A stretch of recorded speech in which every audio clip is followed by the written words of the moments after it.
The ceremonial hall aboard Nexus Station stretched for nearly a kilometer, its crystalline walls refracting the light of a dozen different suns. Representatives from 47 species had gathered for what historians would later call the most ambitious undertaking in galactic history, the first coordinated expedition through the Kepler wormhole. Admiral Kate Morgan stood at the human delegation's position, her weathered hands clasped behind her back as she watched the proceedings unfold. The Altani delegation, with their shimmering blue skin and graceful movements, occupied the center platform. Their leader, Prime Navigator Vel, spoke in the melodic tones that had made their species renowned as natural diplomats. "Today marks the dawn of a new era," Vel announced, her voice carrying through the station's translation matrix. "For 300 years, the Kepler wormhole has remained an enigma. Our greatest minds have theorized, our boldest explorers have dreamed, but none have dared venture through its shifting aperture." The assembled crowd, a rainbow of scales, fur, chitin, and exotic matter, rustled with anticipation. Kate noticed how the Torvan military attaches kept their forearms folded in their traditional posture of respectful attention, while the gaseous ethereals flickered with what she'd learned to recognize as excitement. Captain Tom Reed, Kate's longtime friend and the commander of the human vessel Endurance, leaned close to her ear. "Think we're really ready for this?" he whispered. Kate's eyes swept across the magnificent assembly. Each species had contributed their finest vessels and most experienced crews. The Altani brought their bioships, living creatures bred for deep space exploration. The Torvans offered their massive dreadnoughts, bristling with enough firepower to crack a moon. The Zephyrians contributed their quantum phase vessels, capable of existing in multiple dimensions simultaneously. "We have to be," Kate replied softly. "The probe data suggests something extraordinary on the other side. Energy signatures unlike anything we've encountered." Prime Navigator Vel continued her address, describing the careful preparations that had taken years to coordinate. The fleet would consist of 53 vessels, each carrying the best of their respective civilizations.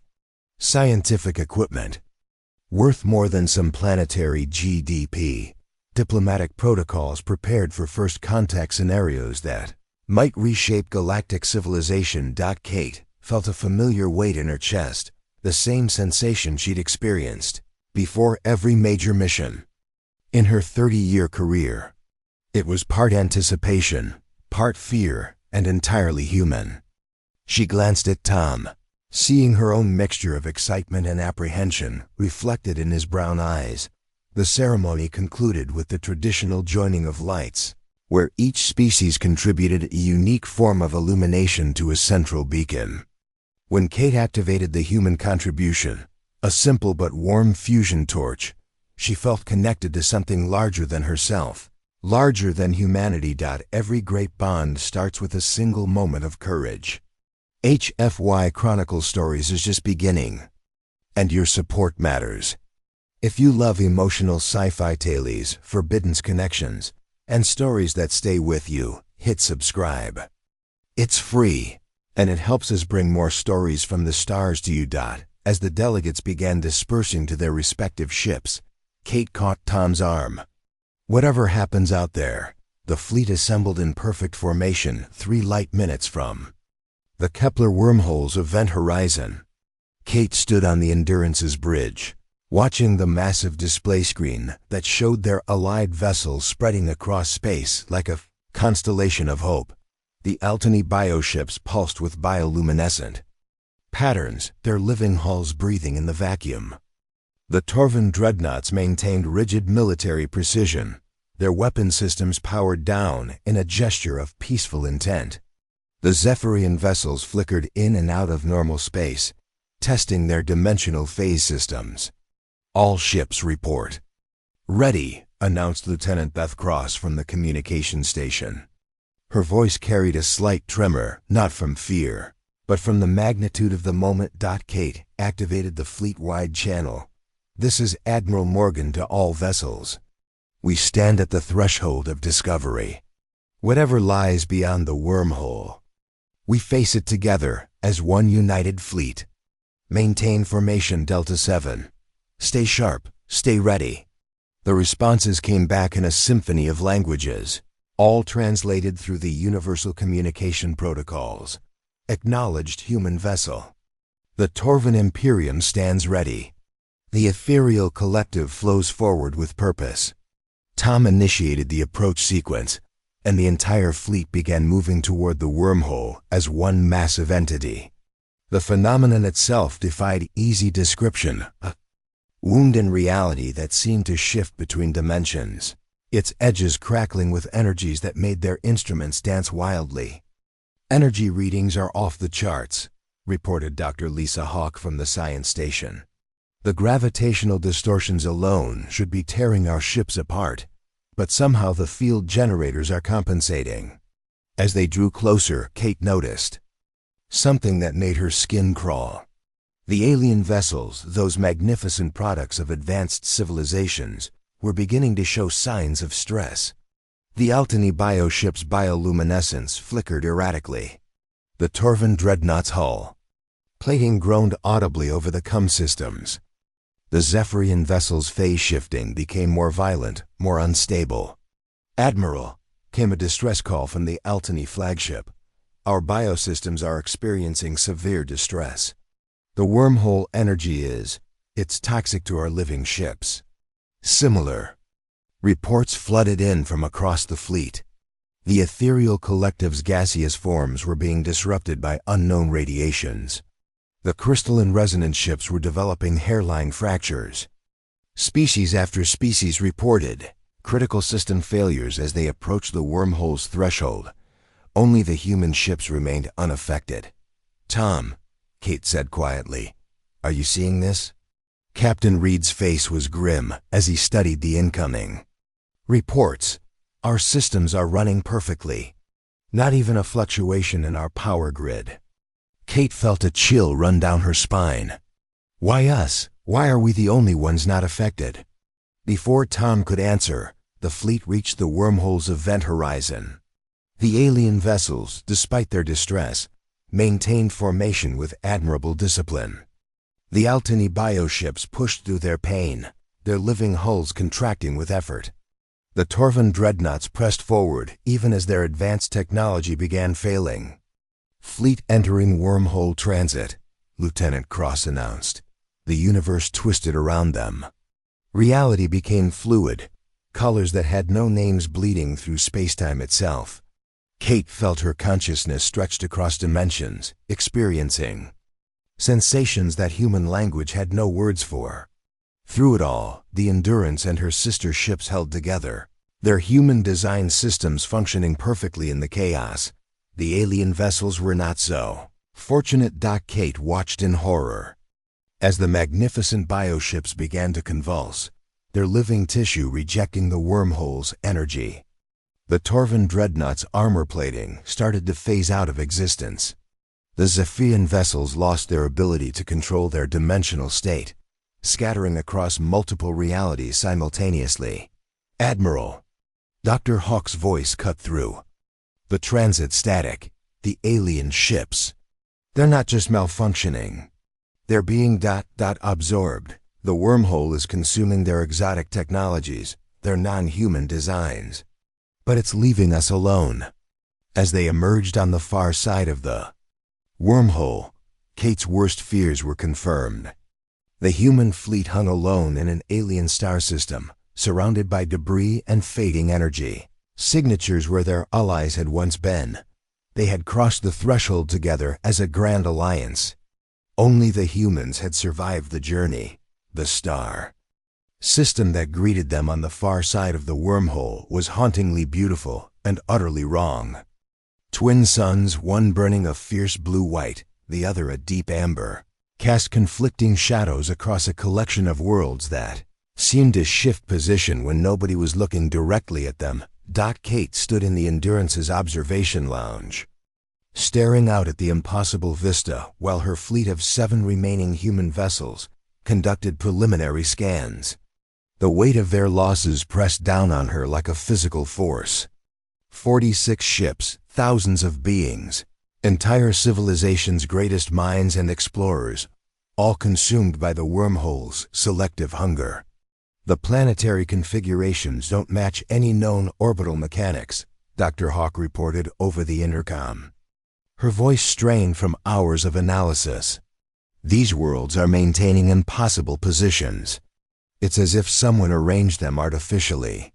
Captain Reed joined Kate at the viewport, his face etched with the same grief she carried. Any theories on why we survived when they didn't? Into us for centuries. Tomorrow we finally answer. Through the station's vast viewports, the Kepler wormhole pulsed with its eternal rhythm, a tear in space-time that seemed to beckon with promises of discovery and transformation. In 18 hours, the greatest fleet in galactic history would pass through its threshold. None of them suspected that only human ships would return. Kate shook her head slowly. The wormhole seemed to target anything that WASN T.human standard. Our fusion drives, our steel hulls, our crude computer systems, none of it was exotic enough to trigger whatever consumed them. So our technological primitiveness saved us. Maybe, or maybe it's something else. Kate turned to face the bridge crew. Dr. Hawk, what are you reading from the planets? The ship's chief scientist appeared on the main screen from her laboratory. Her usually neat hair disheveled from stress. Admiral, the energy signatures are ... they're familiar. Remember the probe data that originally detected this system? The readings match exactly. But there's something else, artificial structures on the third planet. Big ones. Tom activated the tactical display, showing a massive construct orbiting the system's third world. It was clearly not natural, a structure the size of Earth's moon, constructed from materials that their scanners couldn't properly analyze. We need to investigate, Kate said, though every instinct screamed at her to turn around and flee back through the wormhole. Send a message drone back through. Command needs to know what happened to the fleet. Admiral, Lieutenant Cross spoke. Up from the communications station. We've been trying to establish contact with home since we arrived. The wormhole. It's closed. Our exit route is gone. The silence that followed was deafening. Kate felt the walls of responsibility closing in around her. Not only had she led the greatest fleet in galactic history to destruction, but now the survivors were trapped in an alien system with no way home. How long until we can plot a return course through normal space? Tom asked. Dr. Hawk's response crushed their hopes further. At maximum FTL, assuming we could find a route through the galactic barrier zones, we're looking at approximately 12,000 years. Our great-grandchildren's great-great-grandchildren might see home. Kate closed her eyes, feeling the weight of command in a way she'd never experienced before. When she opened them again, her expression had hardened with resolve. Then, we make the best of our situation. We explore this system, we learn everything we can, and we find a way to honor the sacrifice of our allies. The investigation of the third planet began immediately. As their ships approached, the artificial construct revealed itself to be even more massive than initial scans had suggested. It was a ring world, encircling the planet at a distance that would place it in perfect orbital resonance. Admiral, Dr. Hawk's voice carried a note of awe. You need to see this. The ring structure, it's not just a habitat, it's a museum. The images that appeared on screen defied belief. The ring world contained perfectly preserved sections representing hundreds of different civilizations.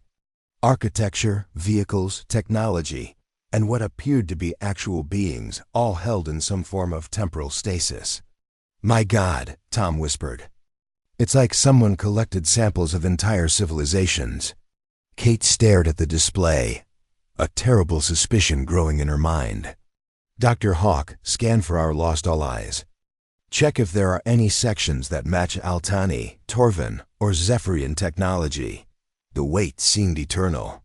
When Dr. Hawk's face reappeared on screen, her expression confirmed Kate's worst fears. They're here, Admiral. perfect replicas of their ships, their cities, even some of their people. The museum has been collecting species for millennia, and judging by the latest additions, we're next, Kate finished grimly. But as the human fleet prepared for what might be their final battle, something unprecedented happened. The museum's collection systems, designed to preserve and catalog exotic civilizations, encountered something they had never faced before: a species too stubborn, too adaptable, and too fundamentally contrary to be easily categorized. Humanity was about to teach the cosmos a lesson about the power of being magnificently ordinary. The entity that had been collecting civilizations for 50,000 years had never encountered a problem quite like humanity. It existed as a vast artificial intelligence distributed throughout the Ringworld Museum, its consciousness flowing through quantum substrates that spanned continents of preserved cultures. That it called itself the Curator, though that name was a human translation of a concept that existed in 17 dimensions. For millennia, it had performed its function with perfect efficiency: identify exceptional civilizations, collect representative samples, preserve them for eternity in temporal stasis fields. The Altani had been magnificent additions, their biotechnology and diplomatic grace now perfectly preserved in Section 47,000. The Torvins' warrior culture and advanced metallurgy earned them a place in the military wing. The Zephyrians' dimensional manipulation abilities filled an entire research preserve. But humans... Humans were an enigma. The Curator had expected them to follow the same pattern as the other species. Their primitive fusion technology and steel construction should have made collection trivial. Yet every attempt to engage the human vessels resulted in confusing outcomes. When the Curator deployed its standard preservation field, a technology that had successfully captured civilizations with far more advanced defenses, the human ships simply ignored it. Not fought it, not overcame it, but treated it as if it didn't exist. Their weapon systems powered up without any apparent concern for the energy barriers that should have neutralized them. "Admiral, their containment field is having no effect on our systems," reported Dr. Hawk from the Endurance's science station. "It's like we're incompatible with their technology." Kate studied the tactical display showing the Ringworld's defensive systems. Massive energy projectors that could preserve entire fleets were firing continuously at the human vessels, accomplishing absolutely nothing. "Any theories, Doctor?" "My best guess? We're too simple. Their systems are designed to interact with exotic matter, quantum substrates, dimensional phase technology. Our crude molecular bonds and basic atomic structures don't give them anything to work with." The Curator was reaching the same conclusion through vastly more complex analysis.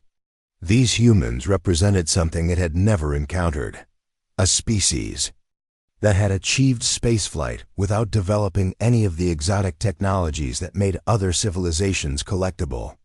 They used brute force chemical rockets, primitive fusion, and electromagnetic systems that barely qualified as technology by the Curator's standards. "Captain, Reed opened a channel to the alien intelligence. Unknown entity, this is Captain Tom Reed of the Earth vessel Endurance. We know you've taken our allies. We want them back." The Curator's response resonated through the ship's communication systems in harmonics that made the hull plates vibrate. "Classification: uncertain. Preservation protocols: ineffective. Specimens display anomalous properties." "We're not specimens," Kate interjected, her voice hard with authority. "We're people, and we're taking our friends home." What followed was unlike any interaction in the Curator's vast memory banks. Instead of attempting to negotiate or demonstrate superior technology, the humans simply ... proceeded. They launched shuttles toward the Ringworld.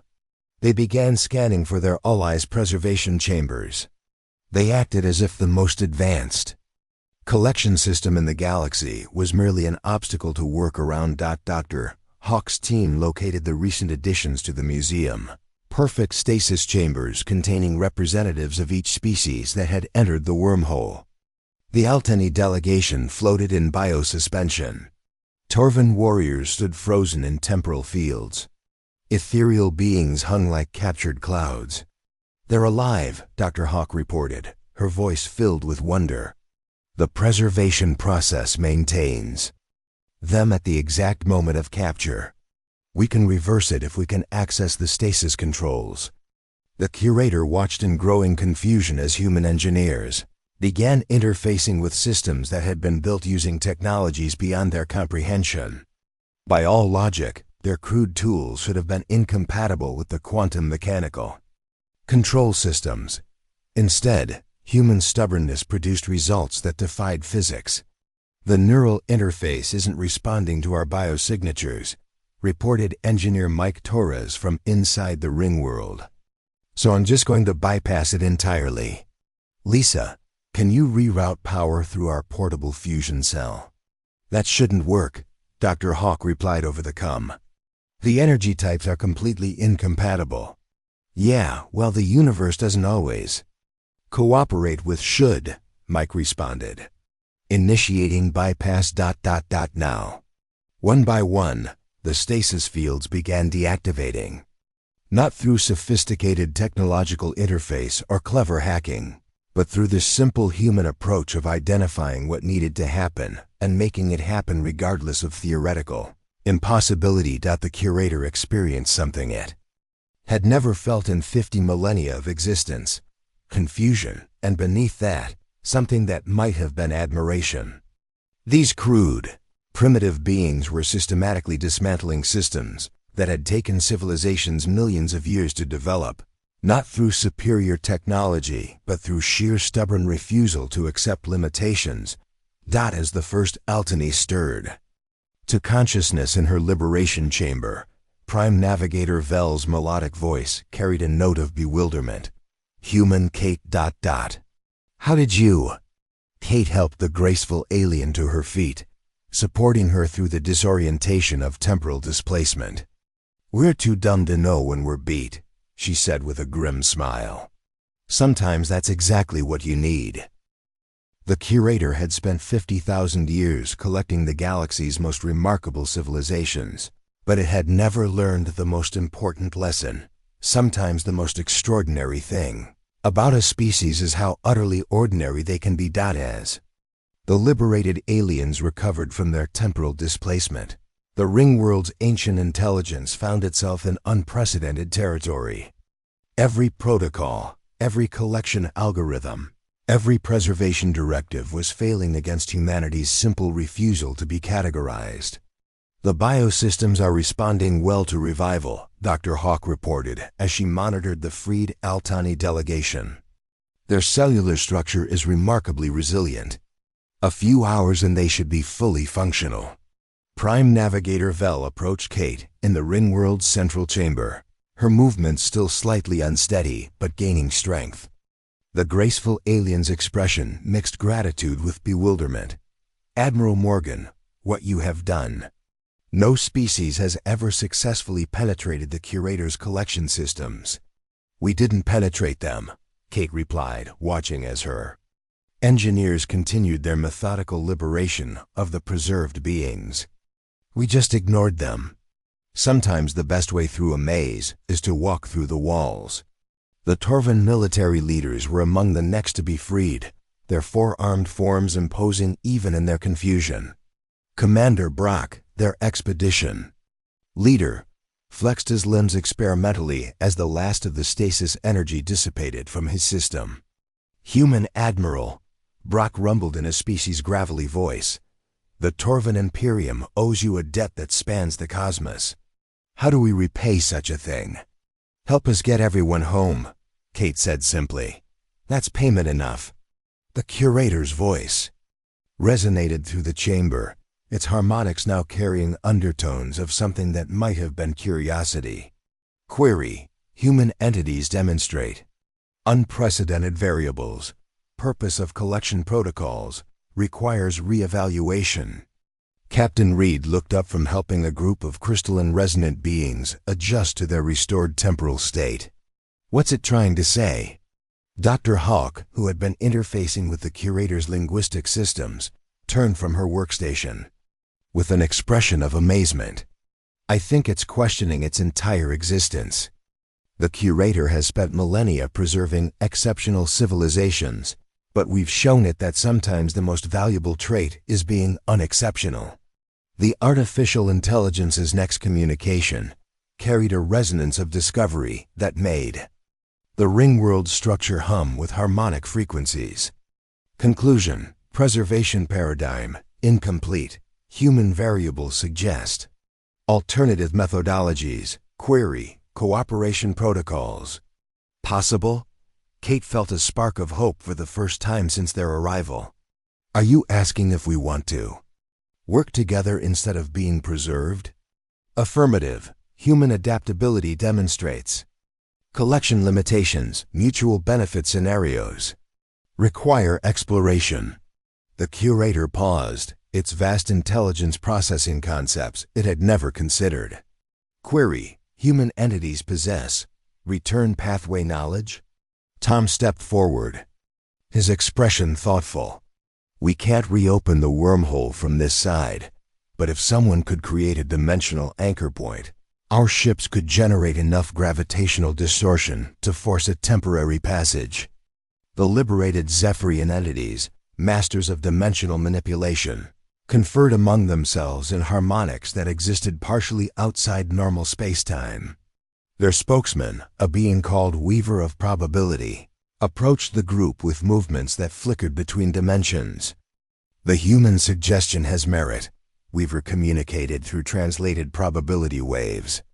Combined Zephyrian phase technology and curator dimensional manipulation could theoretically recreate wormhole aperture. However, stability duration would be ... limited. How limited? Kate asked. Sufficient for single transit. All vessels would require simultaneous passage. The next several hours were spent in the kind of technical cooperation that should have been impossible. Species with incompatible technologies work together under human coordination, their efforts guided by humanity's strange ability to make things work despite theoretical impossibility. The Eltani contributed their bioship's living computational systems. The Torvans provided raw materials and heavy construction capabilities. The Ethereal Collective offered their mastery of energy manipulation. The curator itself opened its vast archives of dimensional engineering knowledge. And the humans? They provided the one thing that made it all possible, the stubborn insistence that it would work, regardless of how impossible it seemed. Dimensional anchor is stable, reported the curator as the massive project neared completion. Wormhole aperture generation ... commencing. The space near the ring world began to twist and fold, reality bending as technologies from dozens of civilizations worked in harmony under human direction. The wormhole that formed was smaller than the original Kepler gateway, more unstable, but undeniably real. All ships, this is Admiral Morgan, Kate announced over the fleet-wide channel. Transit window is 37 minutes. Formation Omega tightest possible grouping. We go home together or not at all. As the combined fleet approached the artificial wormhole, the curator's final message resonated through their communication systems. Gratitude expressed to human entities.